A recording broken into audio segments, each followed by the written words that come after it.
उन्हाळ्यामध्ये बऱ्याच जणांना थकवा जाणवतो आणि उन्हाळ्यामध्ये थकवा जाणवू नये यासाठी काय करावे, काय आहारामध्ये खावे आणि कोणत्या गोष्टी फॉलो कराव्यात ज्याने तुम्हाला उन्हाळ्यामध्ये थकवा जाणवणार नाही याविषयीची माहिती या व्हिडिओमध्ये सांगणार आहे। मित्रांनो, मुख्यत्वे करून उन्हाळ्यामध्ये थकवा जाणवण्याचे कारण असते की जास्त ऊन असते आणि आपण पाणी कमी पितो। यामुळे आपल्याला बऱ्याच जणांना याचे महत्त्वाचे कारण असते की पाणी कमी पिल्यामुळे थकवा जाणवतो।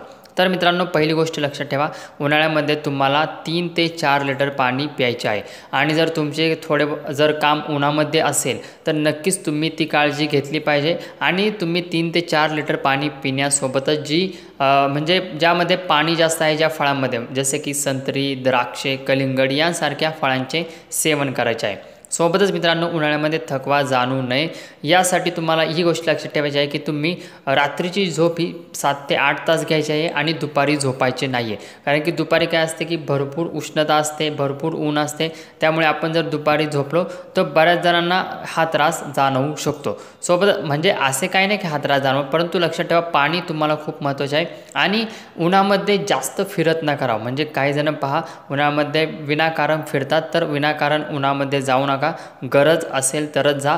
याने सुद्धा नक्कीच तुम्ही जास्त तुम्हाला दम लागणार नाही आणि उन्हाळ्यामध्ये थकवासुद्धा जाणवणार नाही आहे। नक्कीच मित्रांनो, तुम्हाला व्हिडिओ आवडला असेल व्हिडिओला लाईक करा आणि सोबतच मित्रांनो, तुम्ही दुपारच्या जेवणानंतर 1-2 तासाने 1 ग्लास लिंबू पाणी नक्की प्यायचे आहे। याने सुद्धा तुम्हाला खूप सारा फायदा होणारच आहे।